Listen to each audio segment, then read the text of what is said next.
How's it going, everybody? This is Brian for Pop Culture Crossing, and today we are talking about the 1972 Charles Bronson action crime film, The Mechanic.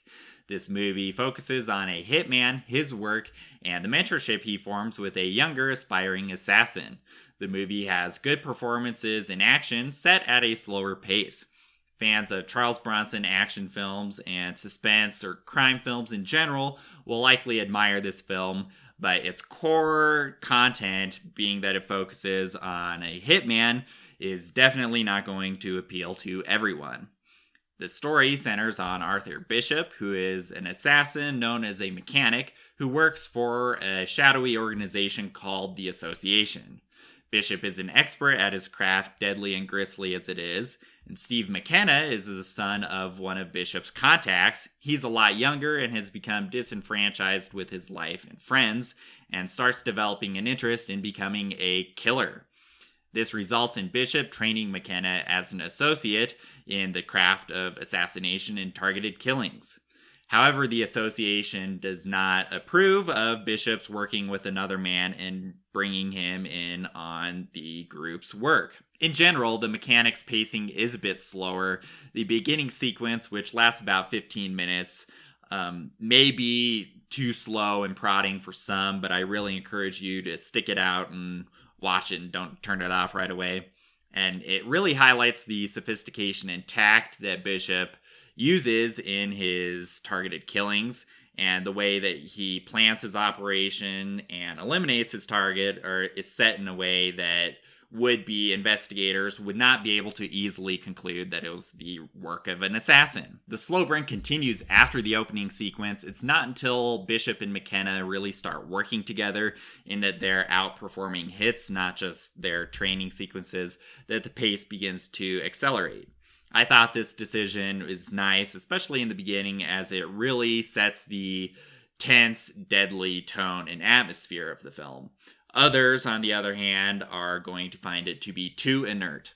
Speaking of tone, The Mechanic is concentrated on criminal behavior and its related tension.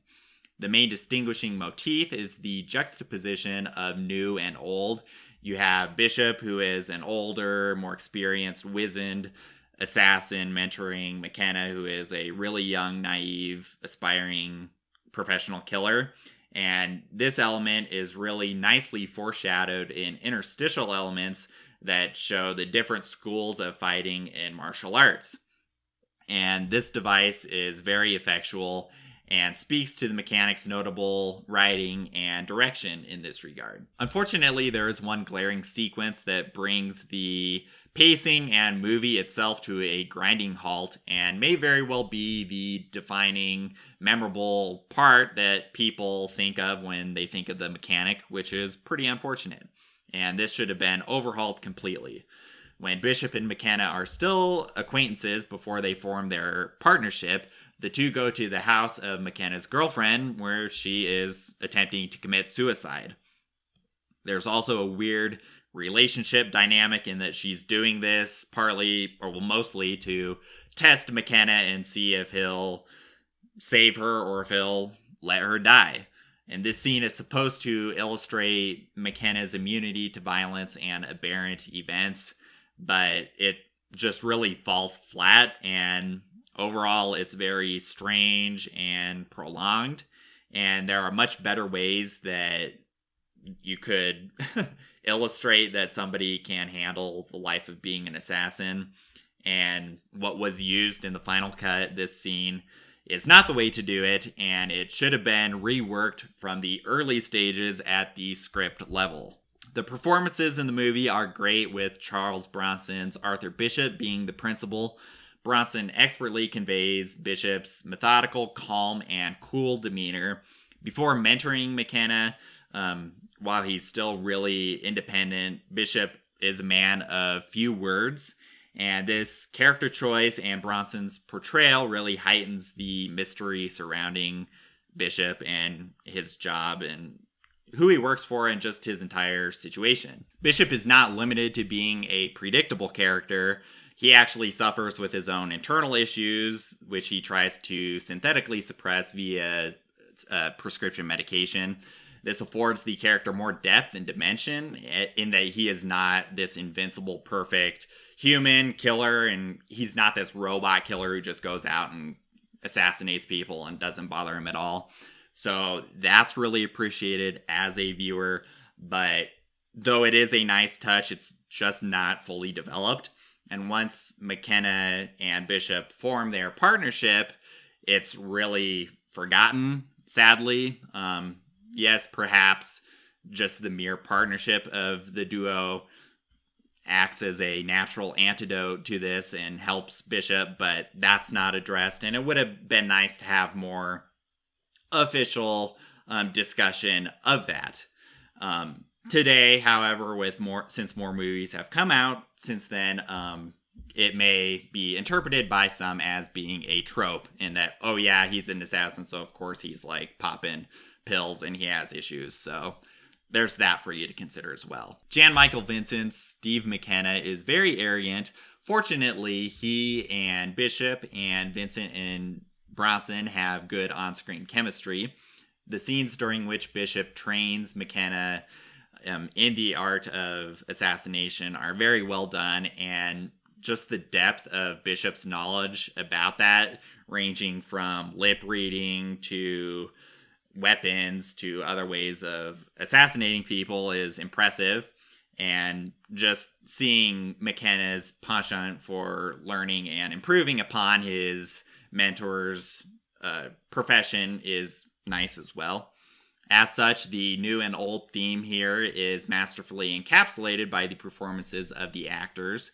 And Vincent also does a nice job in general of supporting Bronson and showing that McKenna is not simply Arthur Bishop Jr., which, as a viewer, is also appreciated. The Mechanic has impressive cinematography. Shots are intentionally composed, and the creative use of depth of field and space are superb. The amalgam of shots ranging from close-ups and extreme close-ups to point-of-view shots to binocular and scope overlays and filters are remarkable and really help just accentuate the entire film as a whole. And there is one part in the third act in which the camera zooms in, like it zooms in and then it cuts away and then keeps zooming in. And it does that. It's a bit wonky and jerky and could have been more smooth and could have used a reshoot. This scene notwithstanding, the cinematography itself, coupled with the great location shots and chase sequences, are clear strengths of the film. John Fielding's music is terrific. The melodies effectively set the suspenseful mood and help with the tone. And Fielding's compositions and the use of piano and brass specifically really help the music feel very Hitchcockian. So if you like Hitchcock movies, you may be drawn to this one. And this just really adds another layer to the Mechanic's strong presentation. Michael Winner's direction is pretty good. It really would have been nice to have more explanation about Bishop's inner struggles and turmoil than we had, but what is in the final cut does allow for the audience to make their own inferences, yet it does still really feel like we got shortchanged in that regard. The entire sequence with McKenna's girlfriend just should have been reworked from the beginning, and it may, like I mentioned, sully viewers' memory of The Mechanic, which really is too bad because it is actually quite a good movie. And despite these critiques, Winner's direction really shines in terms of cinematography and music and strong performances and commendable use of foreshadowing, which, as I previously mentioned, is also a testament of the script. In the end, The Mechanic is a good movie with acting and technical strengths. However, due to its inherent focus on an assassin teaching another person to do the same thing, it definitely will not appeal to everyone. On the other hand, if you don't mind a slower pace and can get past the scene with McKenna's girlfriend, then you will likely appreciate what The Mechanic has to offer. And you may also discover new things in subsequent viewings.